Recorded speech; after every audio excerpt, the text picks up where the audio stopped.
Civil സ്കോറിൽ കുടുങ്ങിയ അധ്യാപകരും സമഗ്ര ശിക്ഷാ കേരളയിലെ അധ്യാപകരും ജീവനക്കാരുമാണ് സിവിൽ സ്കോർ കാരണം ബുദ്ധിമുട്ടിലായത്. വാഹന വായ്പ മുടങ്ങിയപ്പോഴാണ് ജീവനക്കാരന്റെ സിബിൽ കുറഞ്ഞത്. സിബിൽ സ്കോർ ഒറ്റയടിക്ക് 590 കുറഞ്ഞു. ശമ്പളം കൂടി മുടങ്ങിയതോടെ കൂടുതൽ പ്രതിസന്ധിയായി. ലോൺ എടുക്കാനോ സാധനം വാങ്ങാനോ കഴിയാത്ത അവസ്ഥയായെന്ന് ജീവനക്കാർ പറയുന്നു. ഗോപാൽ ഷീല സനൽ നമുക്കൊപ്പം ചേരുകയാണ്. Good morning Gopal Sheela Sanal. അധ്യാപകർ ഏത് രീതിയിലാണ് പ്രതിസന്ധിയിൽ ആയിരിക്കുന്നത്? കാരണം ഒരു സർവീസിൽ കയറി കുറച്ച് വർഷങ്ങൾ കഴിയുമ്പോഴായിരിക്കും സ്വന്തമായി ഒരു ഇരുചക്ര വാഹനം അല്ലെങ്കിൽ ഒരു കാർ ഒക്കെ വാങ്ങുന്നത്. ലോൺ അടച്ച് തിരിച്ച് പൂർണ്ണമായും അത് പൂർത്തിയാക്കാൻ കഴിയാതെ പോയതാണോ? എങ്ങനെയാണ് ഈ സ്കോർ കുറഞ്ഞത്?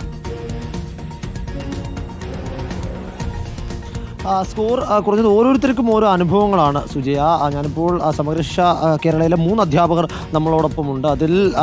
ഇതിൽ ആദ്യത്തെ ആളുടെ അനുഭവം പരിശോധിക്കുകയാണെങ്കിൽ അദ്ദേഹം ഒരു സ്കൂട്ടർ വാങ്ങിച്ചിരുന്നു. ആ സ്കൂട്ടറിൻ്റെ അടവ് കോവിഡ് കാലത്ത് മുടങ്ങിയതോടുകൂടി തന്നെ 1-2 അടവുകളിൽ വലിയ ചെറിയ വ്യത്യാസങ്ങൾ ഉണ്ടായി. ഇതോടുകൂടി തന്നെ ഈ വാഹനം തിരിച്ചു കൊടുക്കുകയും ആ പണം സെറ്റിൽ ചെയ്യുകയും ചെയ്തു. പിന്നീട് ഒരു ലോണിൻ്റെ ആവശ്യത്തിന് വേണ്ടി ബാങ്കിനെ സമീപിച്ചപ്പോഴാണ് ഇത്തരത്തിൽ സിബിൽ സ്കോർ വലിയ രീതിയിൽ താഴേക്ക് പോയി എന്നും തനിക്ക് ലോൺ കിട്ടില്ല എന്ന തരത്തിലേക്കുള്ള വിവരം അവിടെ നിന്ന് ലഭിച്ചു. നമുക്ക് അദ്ദേഹത്തോട് തന്നെ ചോദിക്കാം. സാർ, ഇപ്പോൾ എന്താണ് സംഭവിച്ചത്? ഇപ്പോൾ നമ്മുടെ അന്ന് പല ബാങ്കുകളും നമ്മൾ സമീപിക്കുമ്പോൾ അവർ പറയുന്നത് സെറ്റിൽമെൻറ്റ് ചെയ്താണല്ലോ. ഞാൻ പറഞ്ഞത് സെറ്റിൽമെൻറ്റ് എന്ന് പറഞ്ഞാൽ വാഹനം സെറ്റിൽമെൻറ്റ് ചെയ്താൽ ലോൺ മുടക്കമൊന്നുമില്ല. കോവിഡ് സമയത്ത് ഒരു 3-4 മുടക്കം വന്നു. അപ്പോഴത്തേക്ക് അവർ മുടങ്ങാൻ പറ്റത്തില്ല എന്ന് പറഞ്ഞ് അങ്ങനെ വാഹനം തിരിച്ചു കൊടുത്തിട്ട് നമ്മൾ അതിനേക്കാൾ കൂടുതൽ പൈസയാണ് അടച്ചിരുന്നത്. അതിനകത്ത് ബാലൻസ് കാശ് നമ്മൾ അടയ്ക്കാനില്ല. എന്നിട്ടും ഇപ്പോൾ സിബിൽ സ്കോർ ഏകദേശം 599 ആണ്.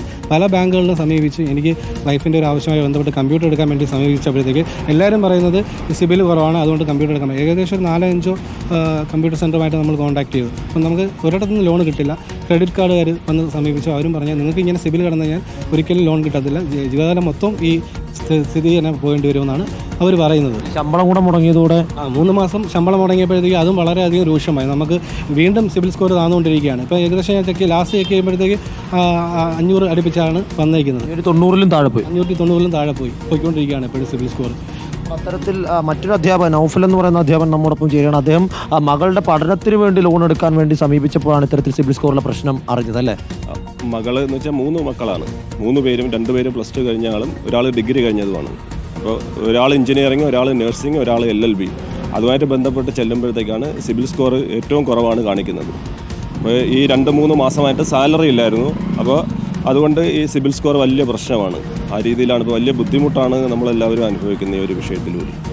ഇതിൽ പലർക്കും ഇതിൻ്റെ സാങ്കേതിക വശമൊന്നും അറിയാതെ ഒന്ന് ചെല്ലുമ്പോഴായിരിക്കും അവസാന ഘട്ടത്തിലായിരിക്കും പണം കിട്ടില്ല എന്ന് അറിയുന്നല്ലേ? അതെ. നമ്മൾ ഇപ്പോൾ കോളേജിൽ നിന്ന് ഫീസിൻ്റെ സ്ട്രക്ചറും കാര്യങ്ങളൊക്കെ തരാമെന്ന് പറഞ്ഞിട്ടുണ്ട്. അപ്പോൾ അതനുസരിച്ചാണ് ബാങ്കിൽ ചെല്ലുന്നത്. ബാങ്കിൽ ചെല്ലുമ്പോൾ ഇപ്പോൾ ഈ ഒരു അവസ്ഥയാണ്. കുട്ടികളുടെ തുടർ വിദ്യാഭ്യാസം തന്നെ വലിയൊരു പ്രതിസന്ധിയിൽ നിൽക്കുകയാണ്. മറ്റൊരു അധ്യാപകൻ കൂടി നമ്മോടൊപ്പം ഉണ്ട്. സാറിന് എന്താണ് അനുഭവം ഉണ്ടായിട്ടുള്ളത്? എനിക്ക് അനുഭവം ഉണ്ടായിട്ടുള്ളതെന്ന് വെച്ചാൽ, ഞാൻ ഈ കോവിഡ് കാലത്തൊക്കെ ഒരുപാട് പ്രാവശ്യം നമുക്ക് ഡ്യൂ വന്നെങ്കിലും നമ്മൾ ആ ലോണ് ഏകദേശം തീരാറായപ്പോൾ ഇവർ നമ്മളെ വിളിക്കുകയും നമ്മളത് പറഞ്ഞ് ടോപ്പപ്പ് ചെയ്ത് തരാം എന്ന് പറഞ്ഞ് നമ്മൾ ആ ലോണിനുള്ള ആപ്ലിക്കേഷനൊക്കെ എല്ലാം കൊടുത്തു, ഡോക്യുമെൻറ്റ്സ് എല്ലാം കൊടുത്തു. ഞങ്ങളപ്പോൾ സിബിൽ ചെക്ക് ചെയ്യട്ടെ എന്ന് പറഞ്ഞിട്ട് തിരിച്ച് നമ്മൾ വിളിച്ചിട്ട് ഒരു ഫോൺ എടുക്കാതെ വന്നു. അപ്പോൾ തിരിച്ച് നമ്മൾ ഓഫീസിൽ ചെന്നപ്പോൾ അവർ പറഞ്ഞു നിങ്ങൾക്ക് ലോൺ തരാൻ പറ്റത്തില്ല, കാരണം നിങ്ങൾക്ക് സിബിൽ സ്കോർ കുറവാണ്, അതുകൊണ്ട് ലോൺ പറ്റത്തില്ലെന്ന് പറയും. ഇപ്പോൾ എൻ്റെ ഒരു വീട് പണിയായിട്ട് ബന്ധപ്പെട്ട് കുറച്ച് ലോൺ എടുക്കാൻ ചെന്നപ്പോഴും ഒരു ബാങ്കിൽ ലോൺ, പല ബാങ്കുകളെ സമീപിച്ചെങ്കിലും ഒരു ബാങ്കും ലോൺ തരത്തില്ലെന്ന് തന്നെ പറയുന്നത്.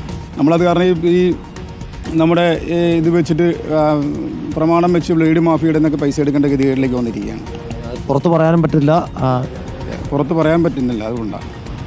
അപ്പോൾ ഇവരുടെ ഓരോരുത്തരുടെയും അനുഭവം അങ്ങനെ വ്യത്യസ്തമാണ് സുജയ. കാരണം ഒരാൾക്ക് ഈ വാഹനത്തിൻ്റെ അടവ് കോവിഡ് കാലത്ത് മുടങ്ങിയത് കൊണ്ട് സിബിൽ സ്കോർ ഒറ്റയടിക്ക് 500-ലേക്ക് താഴ്ന്നു. മറ്റൊരാൾ ഈ മകളുടെ പഠനത്തിന് വേണ്ടി ബാങ്കിനെ സമീപിച്ചപ്പോഴാണ് തനിക്ക് സിബിൽ സ്കോർ ഇത്ര കുറവാണെന്ന് മനസ്സിലാക്കിയത്. ഇതിൽ പ്രധാനപ്പെട്ട പ്രശ്നം കിടക്കുന്നത് സമഗ്ര ശിക്ഷാ കേരളയിൽ ഏകദേശം 3 മാസം, ഈ ജൂലൈ മാസം ഇന്ന് 1-ാം തീയതിയാണ്, ഇന്ന് ഈ മാസം കൂടിയാകുമ്പോൾ 3 മാസമായി ഇവർക്ക് ശമ്പളം അക്കൗണ്ടിലേക്ക് എത്തുന്നില്ല. ശമ്പളപ്പണം കൂടി അക്കൗണ്ടിലേക്ക് എത്താതായതുകൂടി തന്നെ ഈ അക്കൗണ്ട് വഴി ക്രയവിക്രയം നടക്കുന്നില്ല എന്ന് കാട്ടി വീണ്ടും സിബിൽ സ്കോർ താഴേക്ക് പോവുകയും ഇവർക്ക് പലർക്കും ഇതിൽ കടയിൽ നിന്ന് ഹോം അപ്ലയൻസ്, അതായത് വീട്ടുപകരണങ്ങൾ വാങ്ങുമ്പോൾ ചെറിയ തുകയ്ക്കുള്ള വീട്ടുപകരണങ്ങൾ വാങ്ങാൻ പോകുമ്പോൾ പോലും EMI സംവിധാനം അവർക്ക് അനുവദിക്കാൻ പറ്റാത്ത ഒരു സ്ഥിതിയുണ്ട് എന്ന് EMI ഈ ഹോം അപ്ലയൻസ് വിൽക്കുന്ന കടക്കാർ പോലും പറയുന്ന സ്ഥിതിയിലേക്ക് കാര്യങ്ങൾ എത്തിയിരിക്കുകയാണ്. ഇതിൽ അജിത് സാറിൻ്റെ ഭാര്യയ്ക്ക് കമ്പ്യൂട്ടർ വാങ്ങാൻ, ജോലിയുടെ ആവശ്യമായ ഒരു കമ്പ്യൂട്ടർ വാങ്ങാൻ ചെന്നപ്പോഴാണ് അതിൽ കുറച്ച് പൈസ അടയ്ക്കാം, ആദ്യ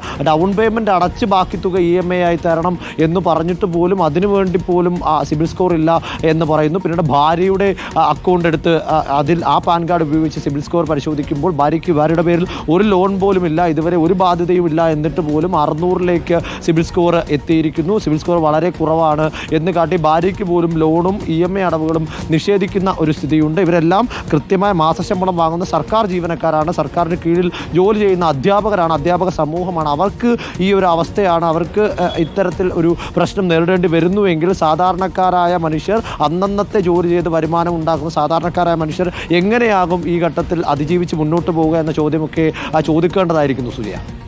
ഓക്കെ, വിവരങ്ങൾ നൽകിയത് ഗോപാൽ ശീല സനലാണ്.